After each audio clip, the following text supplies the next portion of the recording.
últimas décadas, las organizaciones cívicas y sociales han notado que han disminuido grandemente los voluntarios dentro de sus organizaciones. Y esto es lo mismo que está pasando dentro de la iglesia. Cada vez va disminuyendo grandemente los voluntarios dentro de la iglesia. Y uno se hace la pregunta, ¿cómo haremos la misión de Dios si no tenemos voluntarios? De esto trata el profeta Isaías en el tiempo en que había muerto el rey Usías. Había una crisis, o se presentó una crisis, donde cuando muere el rey Usías, cada uno quería traer una solución diferente a los nuevos problemas que se iban a enfrentar sin el rey. Uno de los mejores reyes de Judá, uno de los mejores administradores del reino de Judá, una de las personas que había vuelto otra vez el pueblo de Dios a la adoración. El profeta hace esta pregunta: ¿dónde estará entonces la solución de nuestra cultura? Una cultura como la de ellos es también la nuestra, una cultura que estaba absorbida en sí misma, en su egoísmo, y solamente pensaban en ellos mismos. Y el profeta, ahí ser llevado al templo, trae esa pregunta: ¿dónde o de dónde vendrán los voluntarios para hacer la misión de Dios en medio de su pueblo? Hay dos cosas que resalta el profeta. Hay dos cosas que definen la vida del pueblo de Dios en cuanto a ese llamado de Dios a servirlo voluntariamente. Primeramente es, ¿cuál es el concepto que usted tiene de Dios? ¿O Dios es un Dios real? ¿O solamente es un Dios que yo puedo usarlo para cada una de nuestras necesidades? Y esa es la enseñanza que trae el profeta. ¿Es Dios un concepto para ti o es Dios una realidad para ti?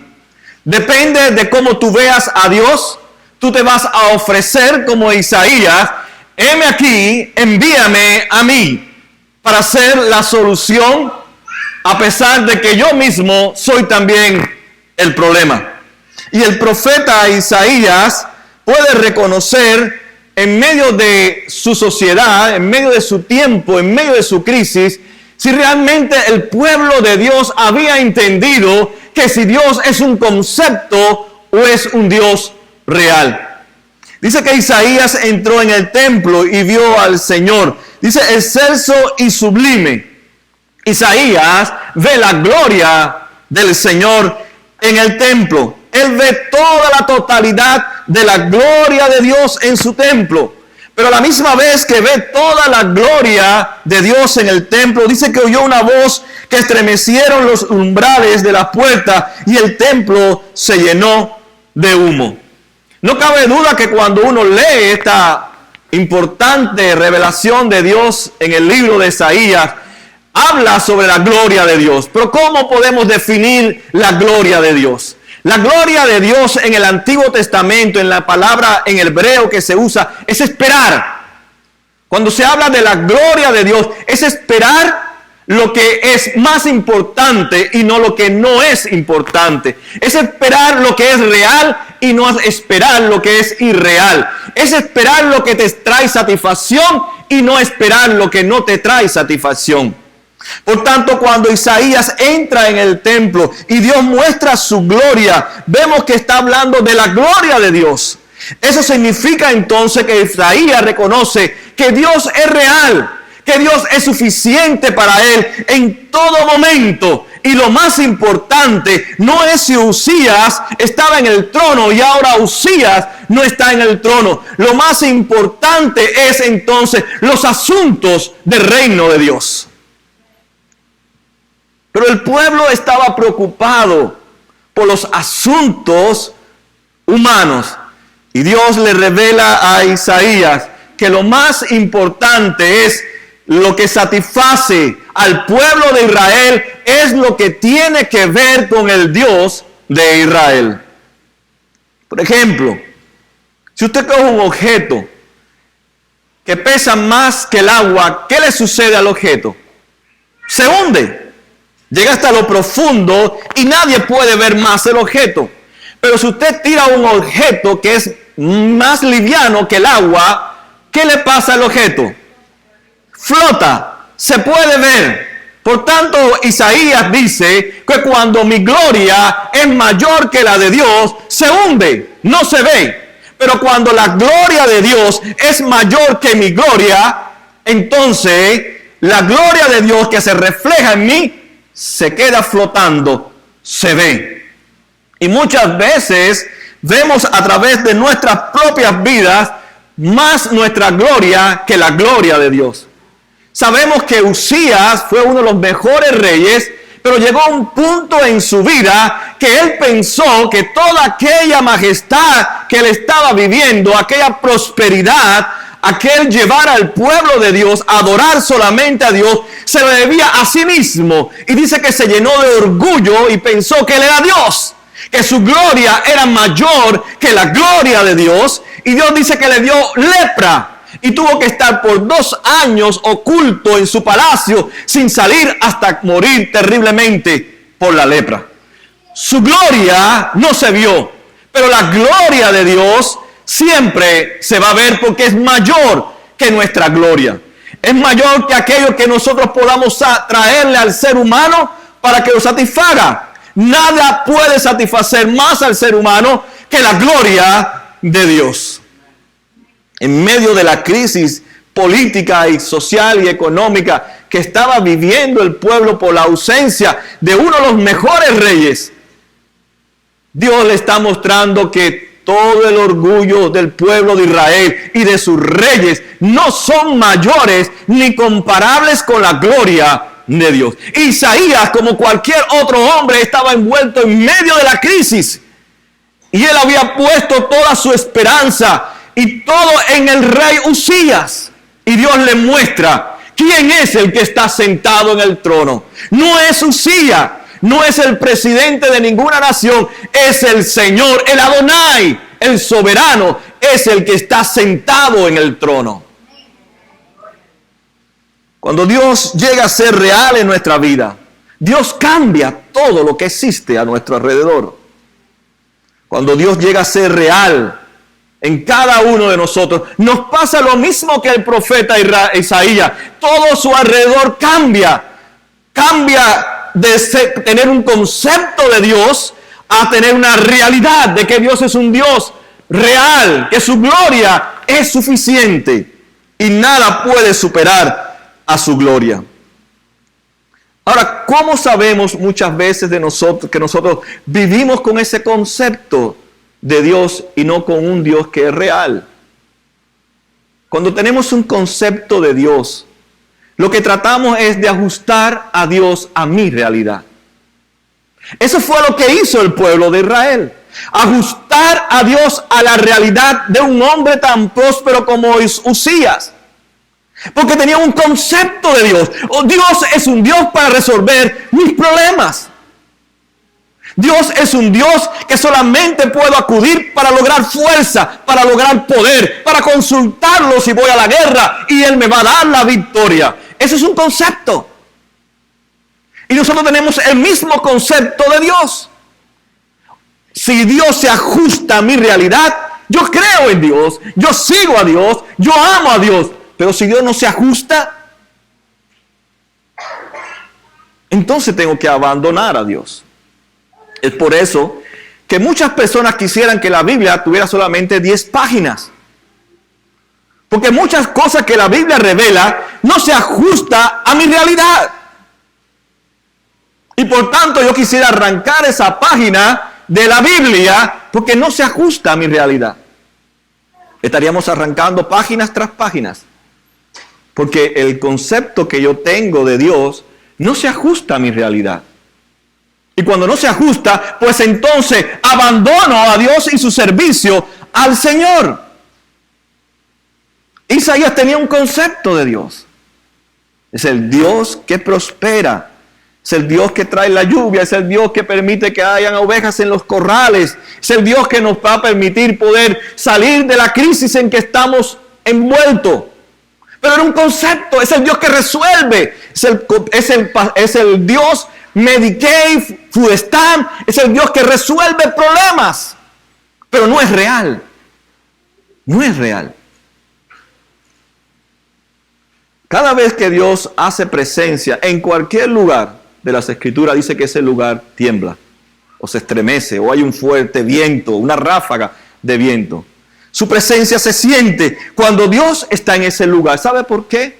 Porque el énfasis que hace la revelación de Dios es que Dios es más grande que el monte Sinaí. Dios es más grande que la ciudad de Jerusalén. Dios es más grande que toda su creación. Por eso toda la tierra tiene que temblar y toda su creación tiene que someterse y declarar que Él está ahí.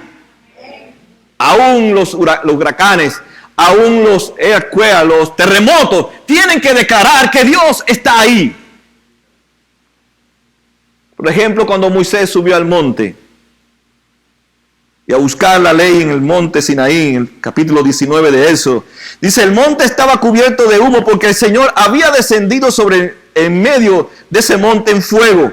Era tanto el humo que salía del monte que parecía un horno.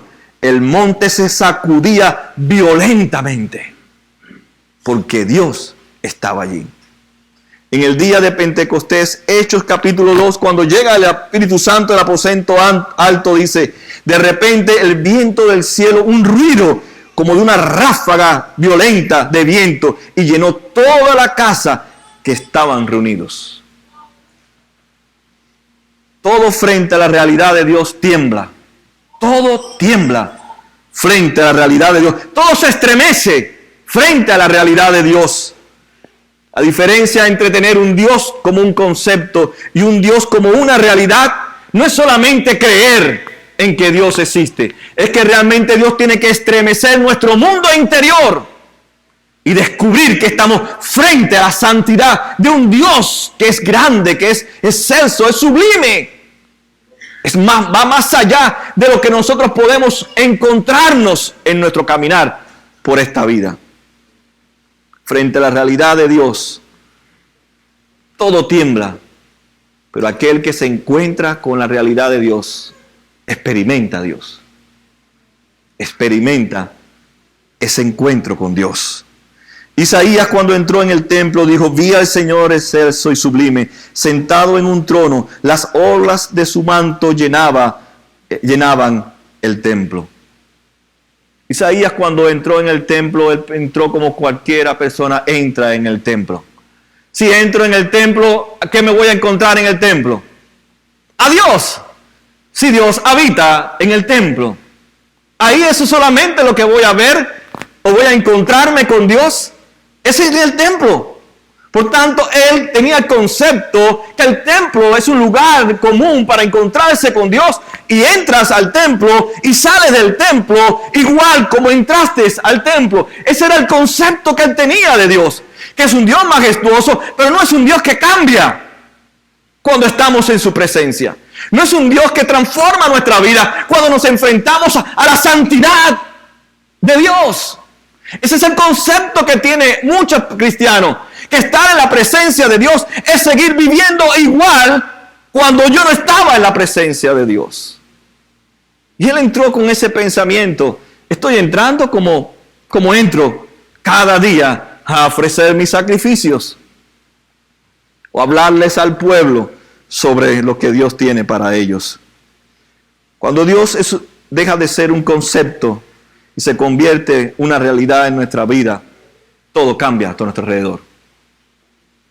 ¿Cuál es la diferencia entre un concepto y una realidad? El concepto es cuando tú crees que eres mejor o mayor que Dios. La realidad es cuando tú piensas que Dios es mejor y es mayor que tú. Cuando nosotros logramos entender esto, cuando nosotros entendemos que Dios es mayor que yo, tiene que mi vida cambiar. Porque como les dije, tener un concepto de Dios es que Dios se ajuste a mi vida. Y muchas veces nosotros queremos que Dios se ajuste a nuestro estilo de vida. Por eso es tantos debates que hay hoy. ¿Podemos ser homosexuales o no podemos ser homosexuales? ¿Podemos tomar o no podemos tomar? ¿Podemos ir a discotecas, no podemos ir a discotecas, podemos usar marihuana, no podemos usar marihuana, podemos divorciarnos, no podemos divorciarnos, podemos tener 2 mujeres o 3 mujeres o no podemos tenerlas. ¿Ve cómo es la palabra de Dios, la verdad, la palabra de Dios o no es la palabra de Dios? Porque si no se ajusta a mi realidad, entonces no es válido la palabra de Dios. Porque para que yo pueda realmente entender a Dios, tiene que ajustarse a mi realidad. Si no digo, no entiendo a Dios. O qué aburrido es Dios. Claro que es aburrido porque no encaja en nuestra realidad. Los jóvenes y los niños no vienen a la iglesia porque es aburrida. ¿Por qué? Porque ellos piensan que la iglesia es Chuck E. Cheese. Y los jóvenes creen que la iglesia es una discoteca. Y como la iglesia no encaja en su estilo de vida, es aburrida. Igual que los adultos. La iglesia, si no es un lugar de diversión, es aburrida. No encaja el concepto de Dios en mi vida. Entonces Dios no es real, porque eres tú y yo que tenemos que encajar en la realidad de Dios. Y no Dios encajar en mi realidad. Si Él encaja en mi realidad, todo sigue igual. Yo sigo siendo el mismo. ¿O no es así? Pero si yo tengo que encajar en la santidad de Dios, ya no puedo ser el mismo. Ya no puedo. Es imposible. Cuando uno cree en Dios como un concepto, no hay cambio significativo. Nuestras creencias siguen igual, nuestras vidas siguen igual. Es cierto que usted cree que Dios es creador, usted cree que Dios vino para morir por su pueblo, usted cree que hay un futuro mejor en el cielo y en la tierra, usted cree que Dios es el que cambia y transforma toda la cultura, toda la sociedad, pero es un Dios de concepto, porque no te ha cambiado a ti, no te ha transformado a ti, no ha habido cambios trascendentales en tu vida, porque Dios no encaja en tu estilo de vida. Es por eso que muchas personas creen que ciertas partes de la Biblia son difíciles, como decían los discípulos, ¿se acuerdan? Hay partes de la Biblia que uno dice, eso no debe estar en la Biblia. Es muy desafiante, porque no encajó esa porción bíblica en nuestro estilo de vida. Si no, yo la acepto como palabra de Dios, aunque sea difícil, aunque sea un desafío, pero si Dios es real, entonces Él va a ayudarme con su poder de su Espíritu Santo a transformar esa área de mi vida. ¿Cuántos de nosotros no nos gustaría vivir en el pecado? Pero como Dios lo dice, sean santos como yo soy santo, ya eso no encaja en mi vida. Ya no encaja en mi vida. Y así pasa, no quiero mencionar nada de lo que ustedes ya saben y he mencionado anteriormente, que muchos de ustedes dicen que eso es bíblico, que eso es bueno para usarlo para la gloria y la honra de Dios. Porque ¿sabe por qué lo decimos? Porque te encaja en tu estilo de vida. Y quieres saber la vida de los demás y quieres poner tu vida para que los demás lo sepan. Porque eso encaja en tu estilo de vida. Pero si no encaja en tu estilo de vida, entiendes entonces que tienes que entrar en la realidad de Dios. Ese es el problema de la iglesia. Por eso justificamos muchas cosas como bíblicas, como que son de Dios, porque encajaron en mi realidad. Si no encajan, entonces eso no es tan bueno, hay que ponerlo en duda. ¿Qué es lo que pasa hoy entonces? Bueno, la generación de hoy lee la Biblia, pero no cree en Dios. O sea, leer la Biblia entonces no te cambia tu vida. Muchos leen la Biblia, los filósofos, los comunistas, los gnósticos, te va a los grupos de AA, Alcohólicos Anónimos, ellos usan principios bíblicos, pero no cambia su vida. Isaías iba al templo y escuchaba la ley y no cambiaba su vida. Porque tenía un concepto. Al leer las escrituras, no era el problema las escrituras, es que él entendía las escrituras desde su perspectiva, se encaja, entonces yo la adapto conforme, de tal manera que ella encaje en mi estilo de vida. Y eso es lo que está pasando hoy en día. No creen que Dios es real, sino más bien Dios es un concepto. Porque la idea es que Dios encaje en mí. Yo voy a la iglesia que Dios encaje en mí. Si no encaja, no voy a esa iglesia. Porque tengo un concepto de Dios. Pero Dios es real. No cabe duda que ellos necesitaban ayuda en el tiempo de Isaías. Como también nosotros necesitamos ayuda. Necesitamos ser motivados, inspirados, fortalecidos en medio de los problemas. Ellos tenían metas como pueblo de Israel. También nosotros tenemos metas, tenemos sueños. Pero si usted nota, nuestras metas, nuestras agencias, nuestras creencias, es encajando a Dios en mis planes. ¿No es verdad que hacemos eso? Yo encajo a Dios en mi agenda. Fíjense que somos... Y eso le pasó a Israel. Eso es debido al orgullo de que mi gloria es mayor que la gloria de Dios. Y por tanto, en mi agenda, Dios tiene que encajarse.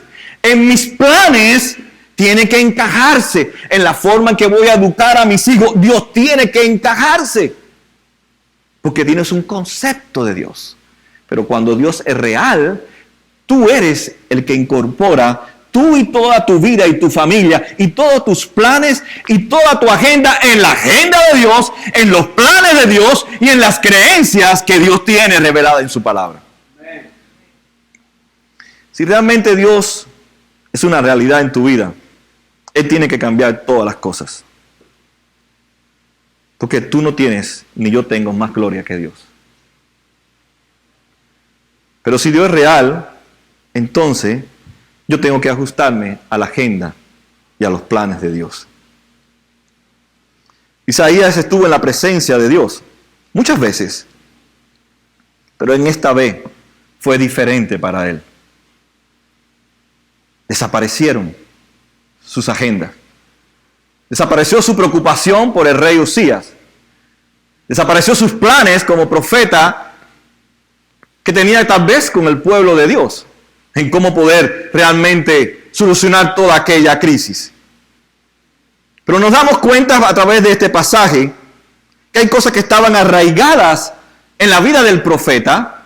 ¿Saben que el profeta Isaías fue uno de los mejores profetas? Uno de los profetas con más integridad que no ha habido nunca en el Antiguo ni en el Nuevo Testamento. Sin embargo, siendo una persona rica de la nobleza, era una persona íntegra. Era una persona admirada por el pueblo de Israel. Sin embargo, todo lo que era el profeta frente a la presencia de Dios en esta visión, que era una persona íntegra, una persona famosa, una persona reconocida, una persona con una posición económica, se desboronó todo frente a la majestad de Dios. ¿Ve que cambia todo? Nuestras agendas, es todo lo que tiene que ver con la prosperidad, todo lo que tiene que ver con las posesiones materiales de este mundo. Y eso era la vida del profeta Isaías anteriormente.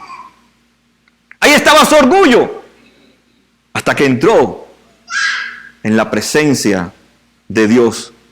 Y cambió su forma de creer, cambió su agenda, cambió sus prioridades. Cuando Dios es real, usted sabe que todo Dios lo satisface en su vida. Hay cosas que están arraigadas en nosotros. Y una que nos enseña el profeta es el orgullo. Pensar que somos mejores que Dios, que tenemos más gloria que Dios, más poder que Dios, más inteligencia que Dios, que sabemos hacer mejor las cosas que Dios. Pero Dios nos recuerda que cuando nosotros nos encontramos con Él, dejamos de tener un concepto de Dios a una realidad de Dios. Jeremías también fue otro profeta que experimentó lo mismo que Isaías. Dice el capítulo 1:6, yo le respondí, Señor mi Dios, soy muy joven y no sé hablar. Pero el Señor me dijo, no digas, soy muy joven, porque vas a ir a donde quiera que yo te envíe y vas a decir todo lo que yo te ordene. No le temas a nadie, que yo estoy contigo para librarte. Lo afirma el Señor. Luego extendió la mano y tocándole la boca me dijo, he puesto en tu boca mis palabras. Cuando Dios se encuentra con Jeremías, con Isaías, Dios ajusta la vida de estos dos hombres a la agenda y a los planes de Dios. Por eso sé que Dios es real en mi vida. Porque yo tenía mis agendas y mis planes y Él ajustó mi vida entera a sus agendas y a sus planes. ¿Esto le ha pasado a usted? ¿Usted ha ajustado sus agendas y sus planes a los de Dios? Cuando Dios se encuentra con nosotros, destruye nuestros planes y nuestras agendas. Yo sé que esto suena duro, porque nosotros venimos a traerle nuestra agenda y nuestros planes a Dios para que Dios los prospere. Pero dígame en qué parte de la Biblia Dios prospera nuestros planes y nuestras agendas. Moisés estaba en Egipto, en la cúspide de sus mejores momentos, en el palacio, y que Dios vino, le echó a perder su agenda. Lo echó a perder. ¿O no se la echó a perder? David estaba muy contento cuidando ovejas y le complicó la vida cuando lo llamó a ser rey de Israel. Una nación con un corazón duro y una cerviz dura. Los pescadores de Galilea estaban muy contentos pescando y Jesús les dijo, ahora olvídate de los peces y ahora vas a trabajar con lo más difícil, que es trabajar con el ser humano. Les complicó la vida. Les cambió sus agendas. Nadie en las Escrituras que se haya encontrado con Dios, Dios no ha dejado de cambiarle sus agendas. Pablo estaba buscando a la gente para meterlos en la cárcel y coger más fama de ser un buen fariseo, celoso de la ley. Y Dios le cambió su agenda. Pablo tuvo que dejar todas sus riquezas, todas sus comodidades y ir a sufrir por causa de Cristo. Dígame cuál de la Biblia Dios no cambió sus agendas y sus planes cuando se encontraron con Dios. Encontrarse con Dios entonces cambia todo en nuestra vida. ¿Cómo sabemos entonces que Dios ha llegado a ser real en nuestra vida? Cuando somos sacudidos internamente. Y hay tres cosas que quiero compartirles. Primero, cuando hemos conocido a Dios realmente, tiene que estremecerse tres cosas en mi mundo interior. Primero, encontrarme con la hermosura del Señor. Él dice que vio al Señor sublime y excelso. Él se encontró con la hermosura de Dios. ¿Y qué es lo que le da más belleza a Dios? Holy, holy, holy. Santo, santo, santo. Lo que embellece la grandeza de Dios no es su poder para darnos vista, para quitarnos la lepra o para darnos $1,000,000. Lo que le da belleza a Dios es su santidad. Por eso cuando nos encontramos con Dios, lo primero que admiramos es la grandeza, la belleza de su santidad. Que no hay nadie tan santo y tan infinitamente perfecto como nuestro Dios. Es lo primero que usted reconoce. Dios es santo. Cuando usted pensaba que lo santo era otra cosa, que ser santo es otro estilo de vida. Pero cuando usted se encuentra con Dios, dice, y decían unos a otros los serafines, santo, santo es el Señor Todopoderoso. Se encuentra entonces con la santidad de Dios. Cuando la Biblia repite tantas veces santo, santo, santo, santo, el énfasis que está haciendo que es superlativamente, infinitamente santo. La Biblia no dice Dios es amor, amor, amor, ira, ira, ira, misericordia, misericordia, misericordia, compasión, compasión, compasión. La única vez que la Biblia declara un atributo de Dios, una perfección de Dios, 3 veces a subirla a un tercer grado, con 2 propósitos. Es superlativo, es por encima de todo. Y lo segundo es que no es comparado con nada en toda la creación. Y eso impactó. Mira que Isaías entró en el templo. Porque tenía un concepto de Dios, el Dios que resuelve nuestros problemas. No había pensado en la hermosura de quién es Dios. Dios es santo. Por ejemplo, en Apocalipsis, uno de los ángeles también dice, ay, ay de los que moran en la tierra. haciendo un gran énfasis superlativo e incomparable del juicio de Dios sobre aquellos que le han negado. Así que la Biblia, cuando habla de ser santo, santo, santo, está diciendo infinitamente es perfecta la santidad de Dios. Es bello. Y adoro a Dios, dicen los serafines, no porque nos ha permitido a nosotros estar alrededor del trono, en la presencia de Dios adorando. Lo adoramos por lo que Él es, por la hermosura de su santidad. Nosotros no adoramos a Dios por los beneficios que vamos a obtener de Dios. Muchos adoran a Dios por ese concepto que tienen, de que voy a lograr beneficios de Dios. Ellos no adoraron a Dios por los beneficios que Dios le había dado a ellos de estar en su presencia. Adoraron a Dios por lo que Dios es. Y nosotros adoramos a Dios por lo que Dios es. Es santo, infinitamente perfecto. Aunque no me des ni un pedazo de pan, yo te adoro por lo que tú eres, no por lo que tú me das. Pero el pueblo estaba acostumbrado a recibir y a recibir. Dice el salmista que él adoraba la santidad de Dios en el Salmo 27:4, para contemplar la hermosura del Señor y recrearme en su templo. Segunda de Crónicas 2:21, alabar el esplendor de su santidad con el cántico, den gracias al Señor, su gran amor perdura para siempre. Imagínese por un momento, si tiene ahí a su esposa o a su esposo, o si no está aquí, imagínese cuando usted llega a su casa. Después de varios años de casado, usted descubre que su esposa se casó con usted por el dinero que usted tenía. Usted le daba comodidades, no tenía que trabajar en la calle, algunas, otras tienen que salir. La tenían muy bien, tenían mucho dinero. Y de pronto le dice, mira hija, bueno hija no, esposa o esposo, yo me casé contigo por tu dinero, por tus comodidades, lo que tú me estabas dando. ¿Cómo se sentiría usted?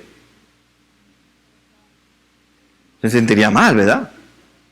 Muchas veces nosotros le decimos a Dios es así. Yo te sigo por lo que tú me das, por los beneficios que tú me das.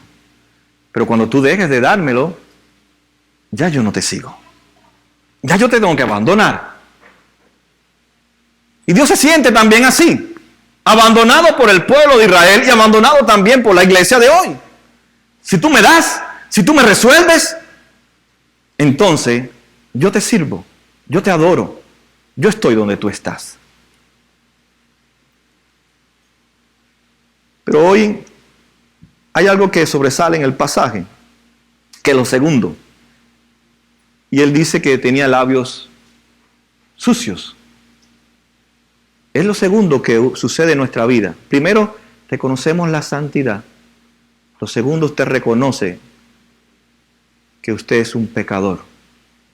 Sus labios están sucios, dice Isaías. Era el hombre más íntegro. No estamos hablando de cualquier persona. Era el hombre más íntegro 700 años antes de Cristo. El hombre más íntegro de toda la nación de Israel dice, tengo labios sucios. Y reconoce algo. El problema no está en el rey. El problema no está en las circunstancias que estamos viviendo, políticas y económicas, que no tenemos a un líder para seguir. El problema lo tengo yo. Frente a la santidad de Dios, usted deja de culpar a los demás y reconoce que usted es el culpable. Usted es el problema.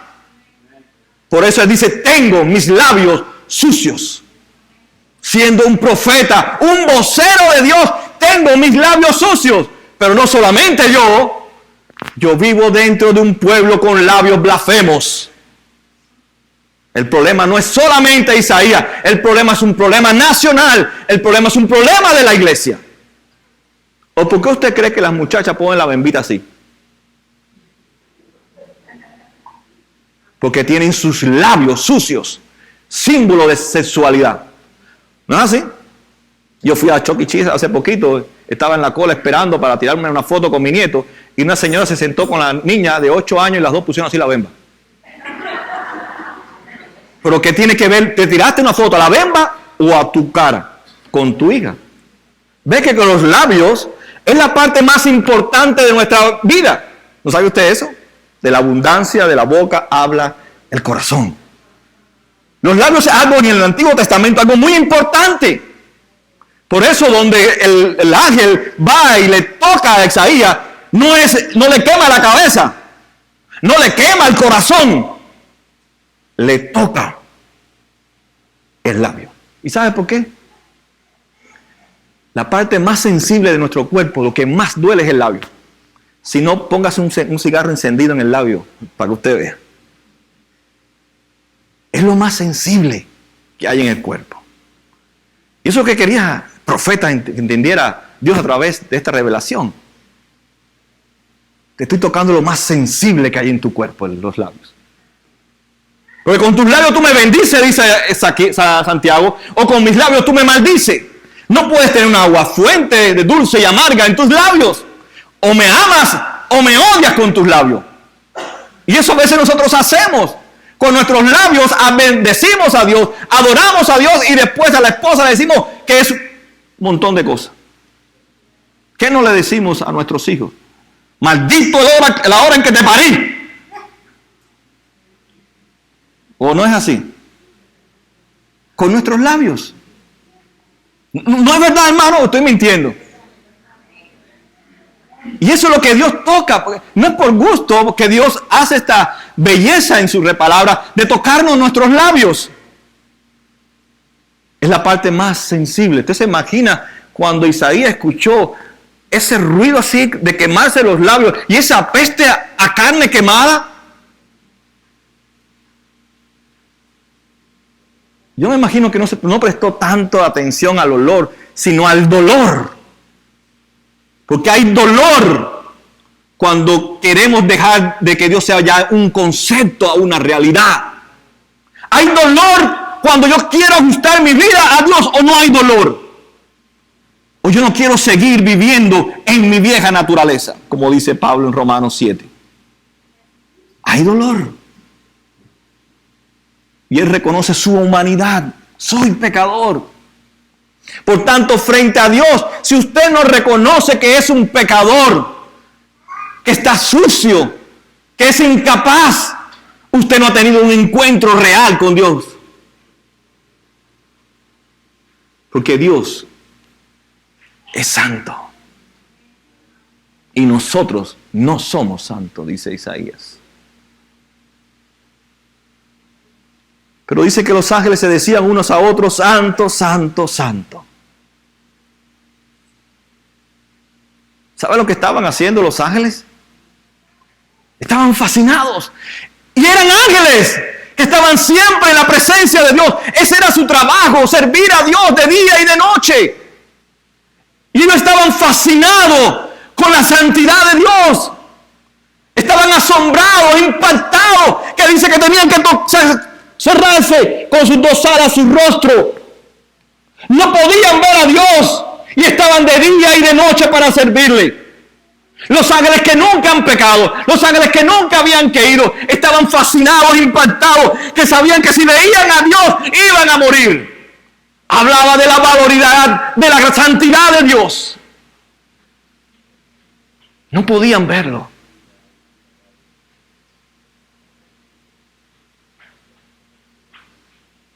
Tercero que uno descubre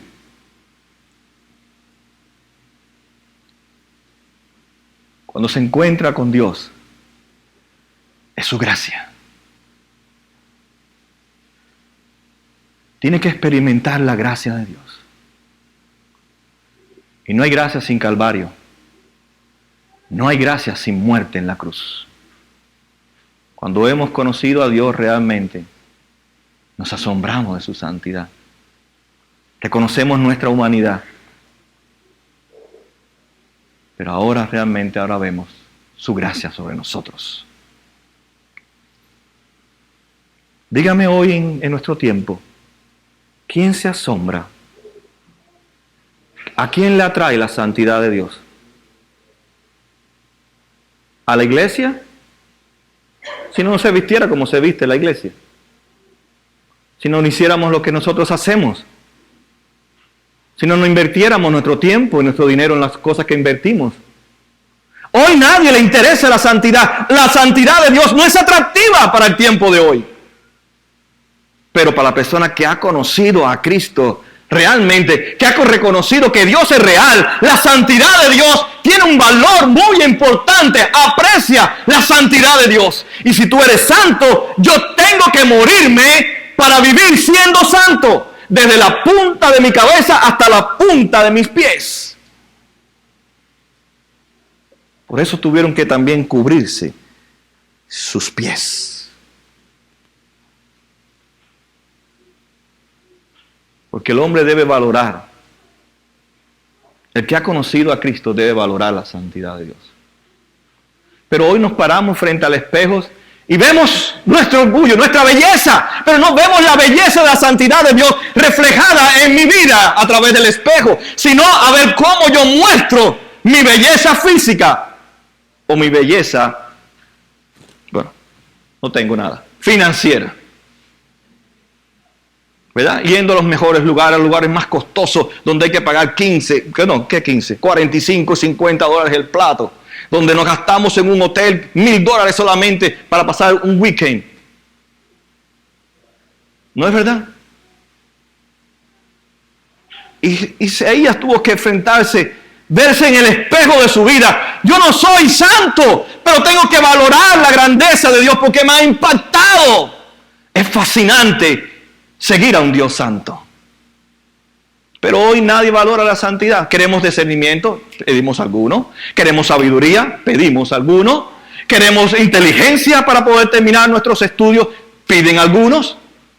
¿Qué más no pedimos nosotros? Dígame, ¿qué no pedimos? Sanidades, prosperidad, que nos den trabajo, que nos den aquello, que nos cuiden. No, le pedimos y le pedimos tantas cosas que la Biblia nos enseña. Pero ¿quién pide santidad? ¿Quién pide santidad? Y dice que los ángeles unos a otros decían, Dios es santo. ¿Nosotros compartimos la santidad con otros? ¿O le decimos, sé sabio?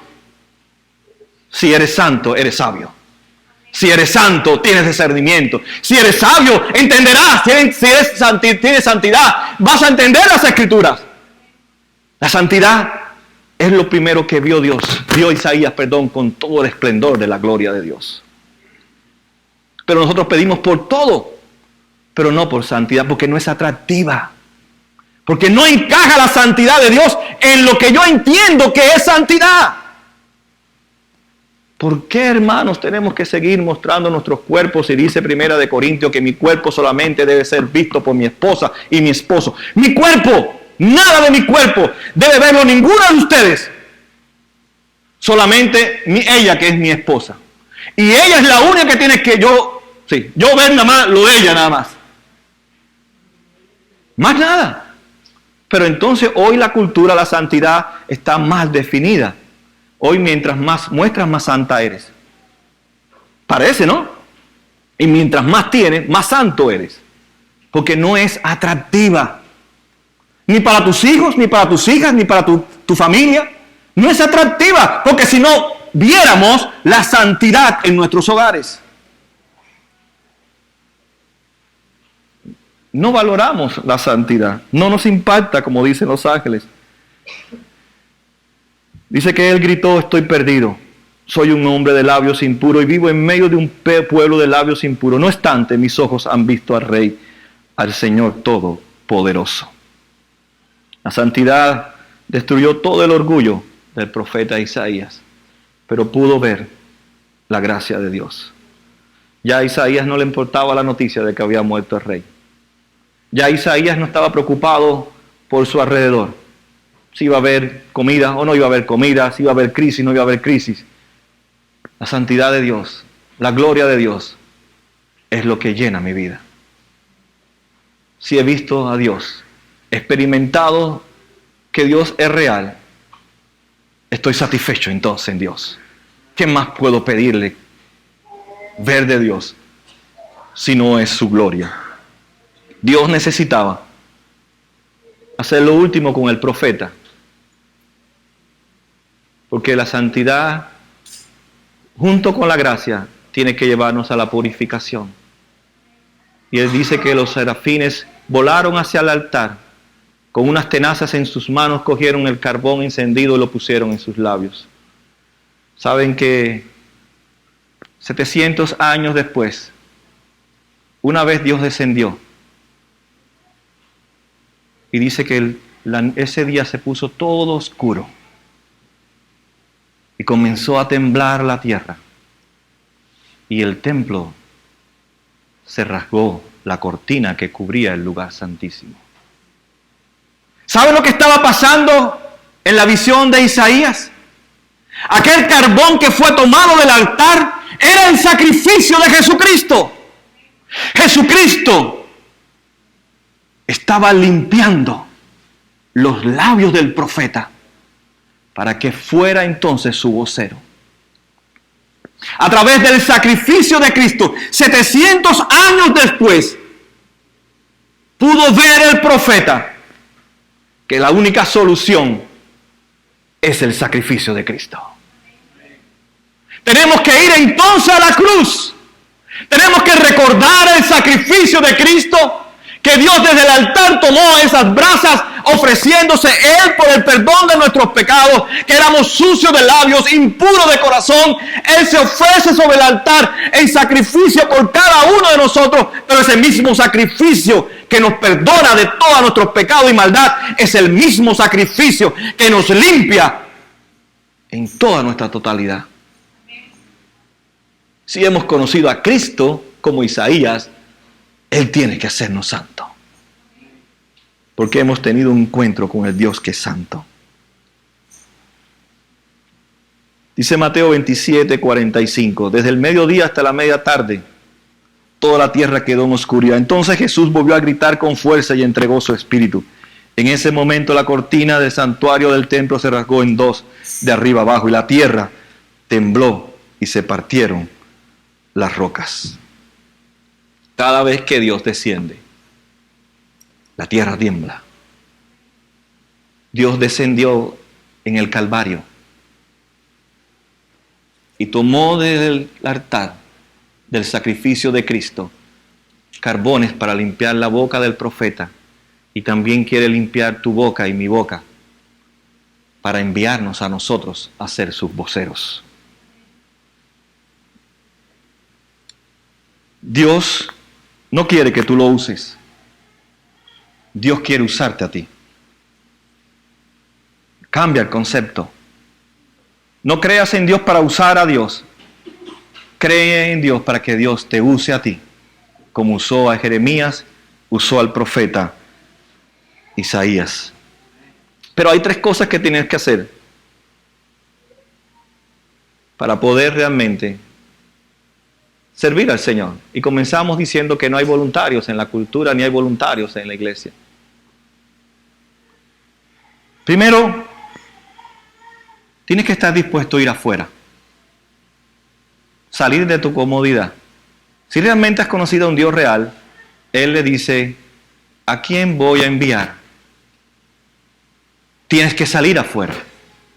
Tienes que salir para suplir las necesidades de otras personas.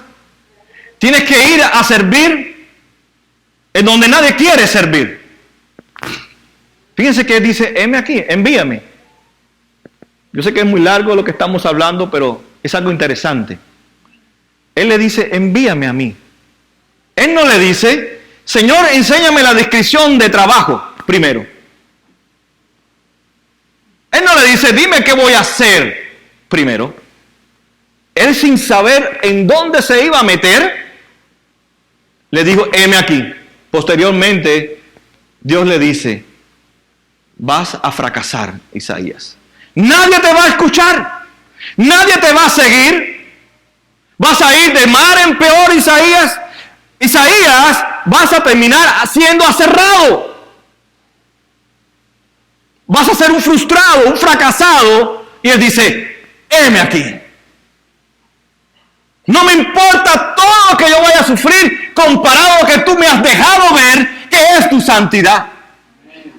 A medio de todo el sufrimiento que me espera, de todas maneras te digo, heme aquí y envíame a mí. No envíes a más nadie, envíame a mí. Pero hoy no es así.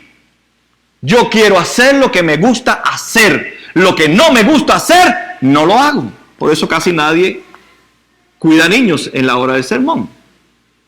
Por eso nadie sale a las calles a tocar. Por eso nadie quiere trabajar con los jóvenes, ni con los niños, ni con los ancianos. Porque queremos hacer lo que queremos hacer. O sea, hoy queremos ser voluntarios si eso me gusta. Si no me gusta, si no tengo el don, no lo hago. Es la filosofía que la cultura nos ha metido. Isaías no le preguntó a Dios: Señor, yo no sé cuidar niños. No me mandes a los niños.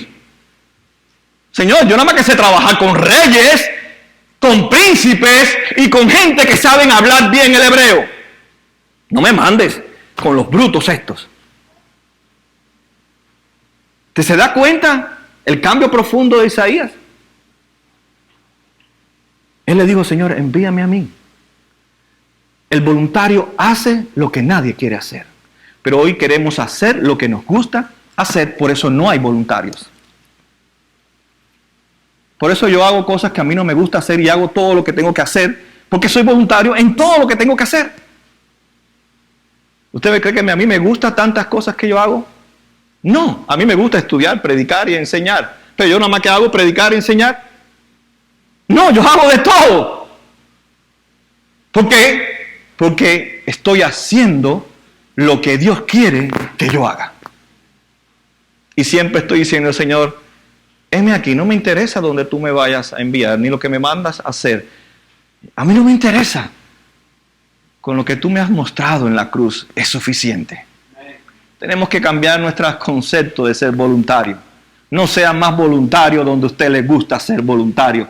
Sea voluntario donde nadie quiere ser voluntario, porque allí es donde Dios lo quiere. Dios quiere que usted sirva donde Dios determina donde está la necesidad. Pero nosotros somos ciegos a las necesidades porque no me gusta esa necesidad. Esa es una verdad dentro de la iglesia. Por eso no encontramos voluntarios. Por eso no encontramos personas como Isaías: Señor, no me interesa lo que tú me mandes a hacer, envíame a mí y no envíes a más nadie. Yo quiero ir a tu llamado. Yo quiero responder a tu voz. Primero tenemos que entonces ser enviados afuera, estar disponibles incondicionalmente. Disponibles. Donde tú me envíes, lo que tú me mandes a hacer, me guste o no me guste, yo lo hago. A mí no me gusta cocinar y yo cocino. A mí no me gusta hacer tantas cosas como muchos de ustedes, pero debemos decir: no me importa si me gusta o no me gusta. Señor, si esto es para bendecir a otras personas y que tu gloria se vea en mí y que yo estoy satisfecho, lo hago con gozo, no con amargura, no con tristeza, no cuido al niño porque guay, me tocó. Yo soy impaciente. Yo no tengo paciencia para los niños. Pero si tú dices: Señor, si tú quieres que yo cuide niños, yo me gozo en cuidar a los niños. En lo que tú me digas, Señor, si yo me gozo con tu santidad y yo quiero ver cómo reflejo mi santidad donde tú me envías. Cuando usted es voluntario, usted no tiene solamente una expectativa.